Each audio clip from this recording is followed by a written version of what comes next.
Welcome back to the show, everybody. This is the Upper Tier Podcast, and this is your Thursday Tier Talk. We are coming to you live from Orlando, Florida. It is 7 a.m. in the morning. I hope you're having a great day. It's probably lunchtime.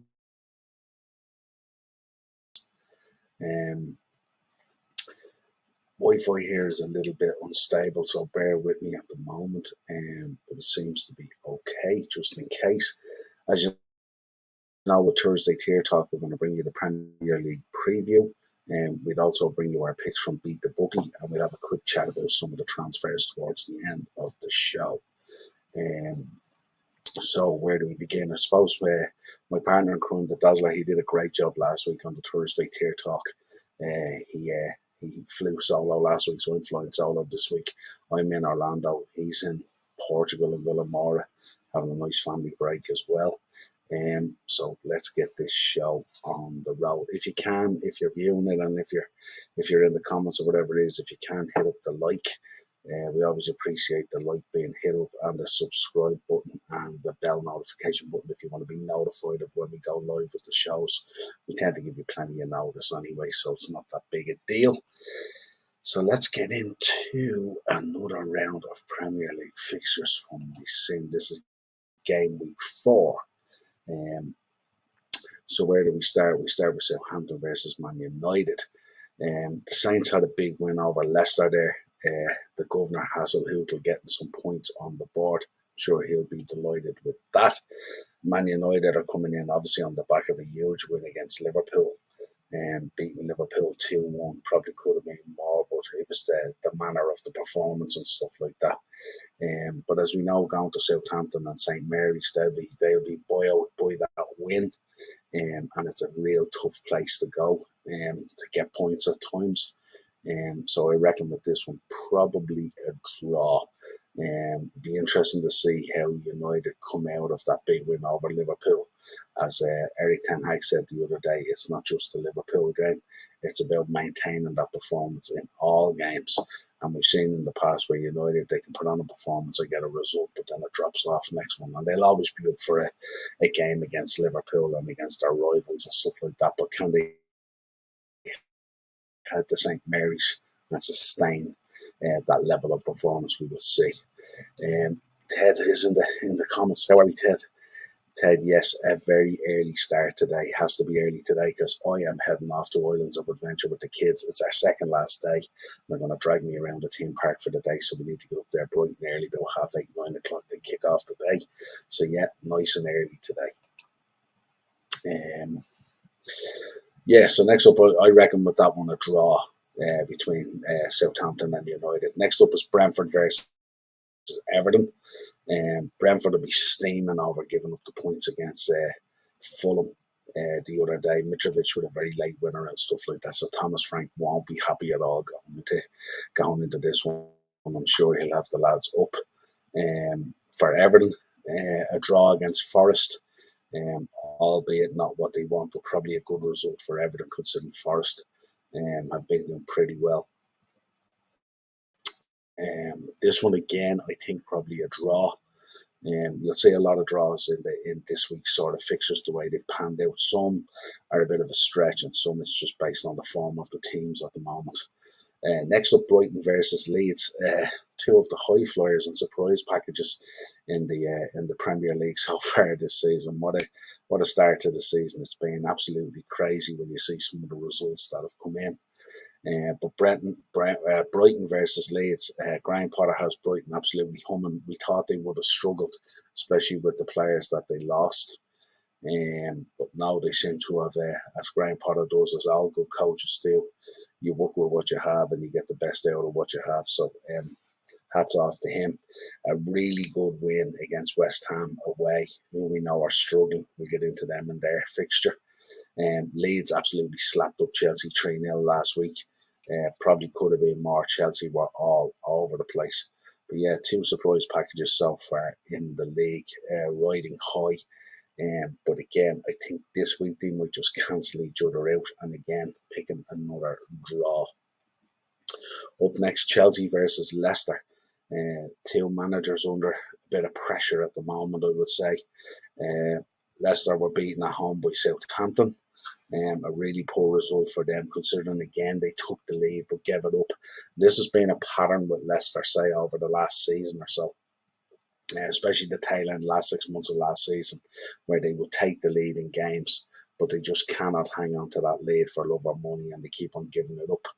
Um, and they find themselves in a real serious predicament. And I had predicted that I think that Brendan Rodgers could potentially be the first casualty of the season.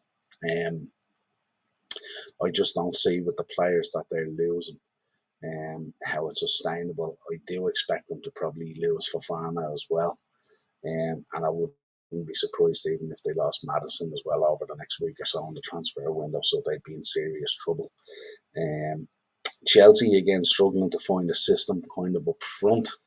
Not sure what way the pieces are fitting together to talk as Aubameyang is coming in. But I expect Chelsea to do a good bit of business even still with, say, 7-8 days to go in the transfer window. But this again will be an interesting tie. Both teams kind of struggling, both managers kind of struggling to find their form and stuff like that. So again, I'm going to call a draw on this one. Now, onto my own team, Liverpool versus Bournemouth. What do I say about this one? God, normally I come out and say, yeah, we should beat Bournemouth 4-5 now, and they should be comfortable. But at the moment with Liverpool, everything is a struggle at the moment, trying to find that elusive first win on the back of 2 draws and a poor loss to Man United. Certainly Jurgen Klopp has a huge task this week to pull the guys together, especially when we see what was going on the pitch with these guys at each other's throats. So this will be an interesting one. There'll be no room for complacency or lackluster like there was last week against United, and certainly the Anfield faithful will let the team know on the pitch very quickly if they're not doing what they should be doing. Bournemouth were smashed by Arsenal. Bournemouth were kind of the surprise package the first week of the league, getting out of the blocks pretty quick. But since then, they've kind of gone back into their position where we would expect them to be. I'd expect this to be a very tough season for Bournemouth. I just don't think they've speculated enough to stay in the division, to be honest. And I think I called that one a Liverpool win. Up next, Man City versus Palace. These were very interesting ties last year with Palace versus Man City. Palace really put it up to them, which looked really, really good, and they were the surprise package.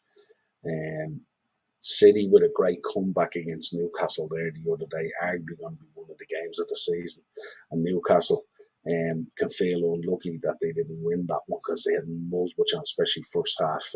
They created so many chances and were so unlucky.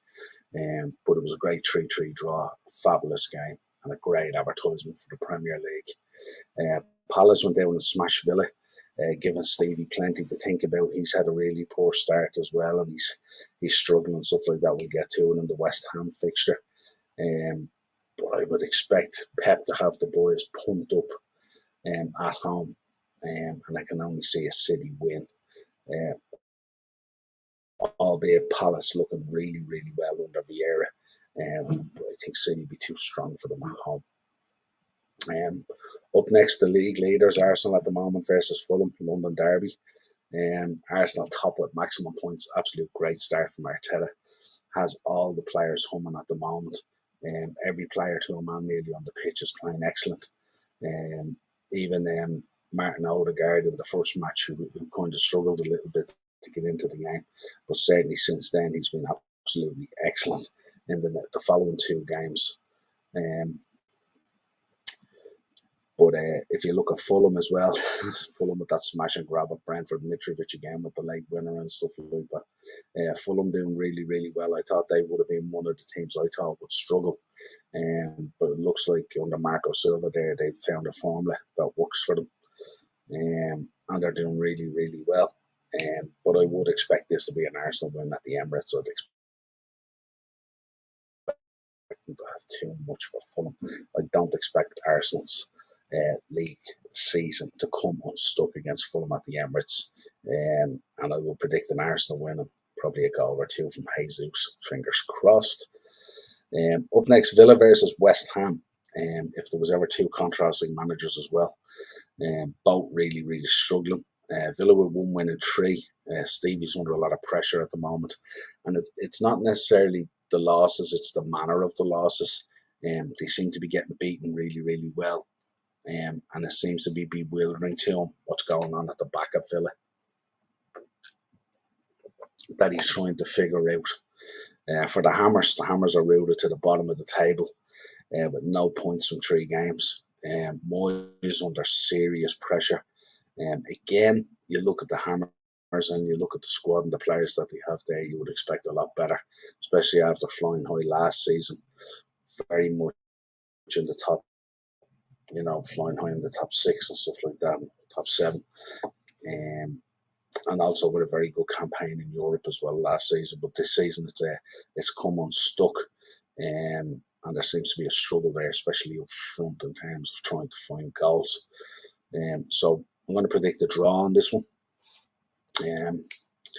I don't think either team will have enough to see the other one off. I know it's a tough place to go, Villa Park and stuff like that, but I'd expect West Ham, their rear guard, to probably hold out for a draw on this one. Next up, Wolves versus Newcastle. Wolves had a narrow loss to Spurs 1-0 there the other day. Harry Kane getting the goal. But 1 point from 9 would be very concerning for Bruno. He'll really need to look at that and see what's going on there. Wolves flattering to deceive at the moment. Newcastle, on the other hand, absolutely flying high. Eddie Howe doing a great job. They could have easily beaten City there the other day.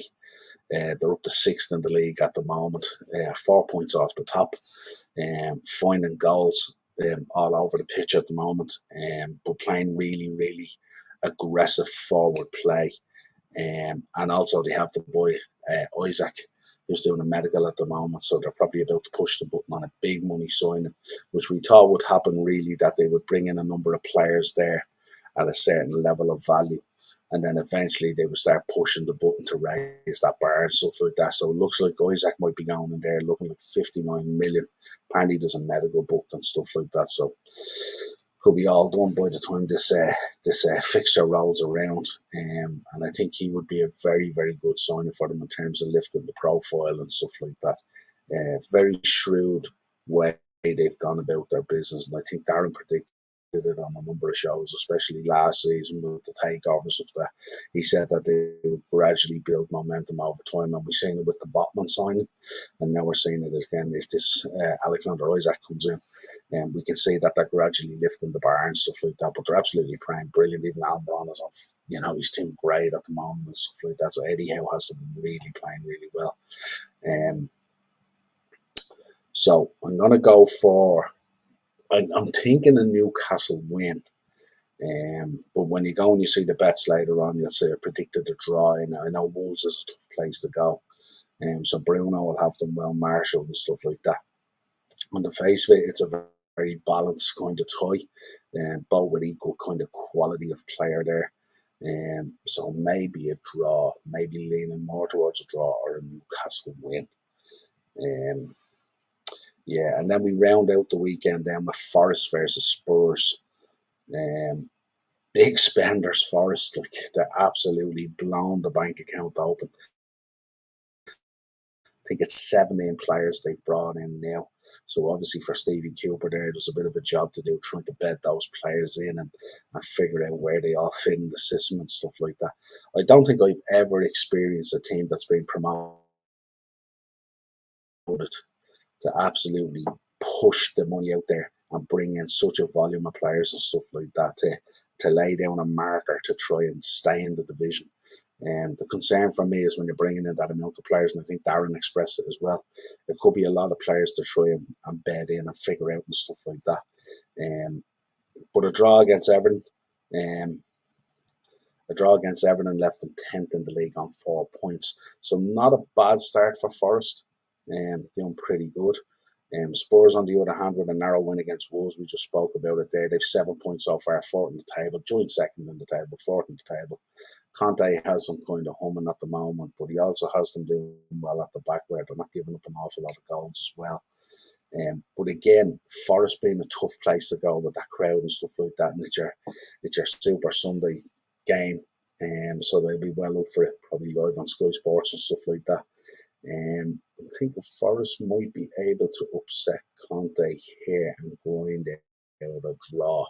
It's a big call because we know Spurs are playing well at the moment. But we seen there the other day against Wolves where sometimes they can struggle within a certain system and stuff like that. And I'm sure Stevie Cooper would have been looking at what Wolves did there, albeit I know they shipped a goal to Kane and lost 1-0, but they were very much in the game. So I'd expect Forest to do a similar kind of thing with a raucous crowd at a great ground. And I'm going to predict a draw in that one. And that rounds out your fixtures for game week 4. Let's get on and talk about the picks for the Beat the Bookie section. Just pop it in there now. So these are my picks. As you can imagine, being on holidays, I don't have the luxury of the full system around me that I normally use. Just want to see. Oh, Ted's after sending in his bets as well, so we'll get to them in a second. The first one I picked there was the Saturday draw bets, and you'll notice, I'm not sure it was last week or the week before, I gave you a bet there. There was a treble of draws there, paid 46 to 1 and stuff like that came in. So I was delighted that came in and got your season off to a winning start if you follow us in terms of the picks. But this week I went for the Saturday draws. So Southampton, Man United, Brentford, Everton, Brighton, Leeds, and Chelsea, Leicester, all to draw 225 to 1. Great price, not a massive stretch. And as I said, we brought in a draw bet already. So that will be a big one for the weekend. And the Saturday, both teams to score, I went with Southampton, Man United, Brighton, Leeds, Chelsea, Leicester, and Man City Palace. 9 to 1 for both teams to score in those 1, 2, 3, 4 fixtures. I did my Liverpool bet builder, so I did Liverpool to win, both teams to score, Salah anytime, over 2.5 goals, just shy of 3 to 1, 13 to 5. My Sunday treble, again, all draws. I went with Villa, West Ham, Wolves, Newcastle, and Forest Spurs, all draws this Sunday, 46 to 1. Again, the Spurs one is one that Forest are going to have to fight for and stuff like that. The Newcastle one as well.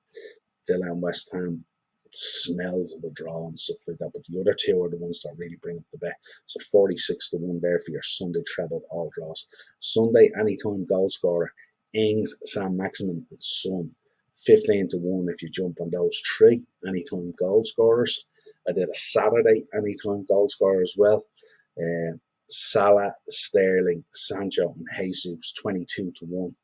Again, Sancho in form there, scored against Liverpool there on Monday night. Sterling, there can always be a goal in him and stuff like that for Chelsea. Salah, you would expect to score against Bournemouth.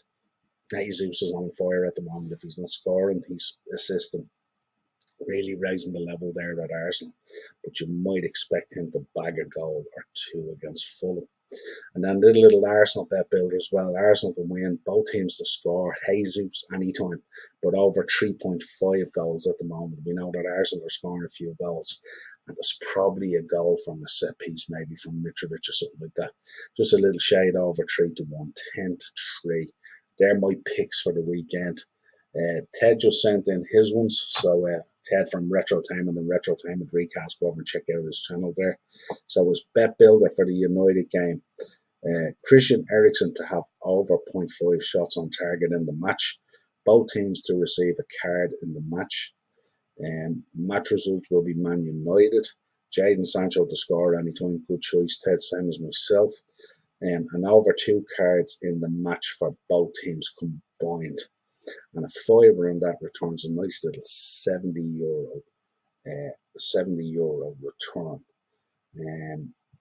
Ted's other bet that he did a 4-fold goal scorer, all any time. So he went with Ivan Toney from Brentford, He went with Jesus from Arsenal. He went with Salah from Liverpool, and he went with Phil Foden from City. And a fiver on that returns just over 20 to 1. 107 is your return on that one. So two tidy little bets there from Ted. Always good to follow him as well, especially his Man United bet builders. They're always nearly there or thereabouts.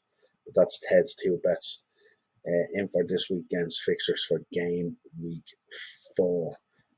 So obviously keep an eye on them, follow them, and see how they go out for you. Hopefully you'll win a few bob. As we always say in the Beat the Bookie show, gamble responsibly. Don't be gambling with money that you can't afford to be gambling with. Let's get on and finish out then with some news. Some transfer news. Foden, or Ted's in first of all on the bets. Foden is probably the risk on the anytime goal scorer.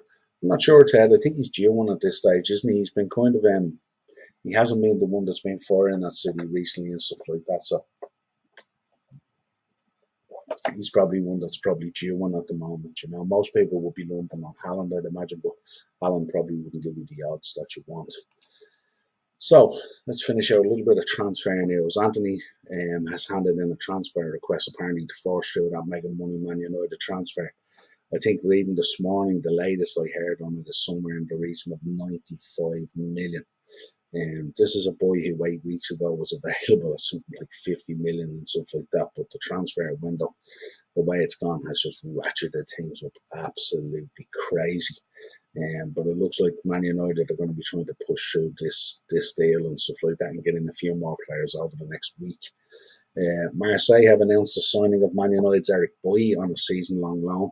Interesting move from Marseille and stuff like that. It'll be interesting to see if the boy can stand up in the French league and see how his injuries goes and stuff like that and how he's managed. There's no questioning the talent of the boy. There's no questioning how good he is. The problem is, can he stay fit?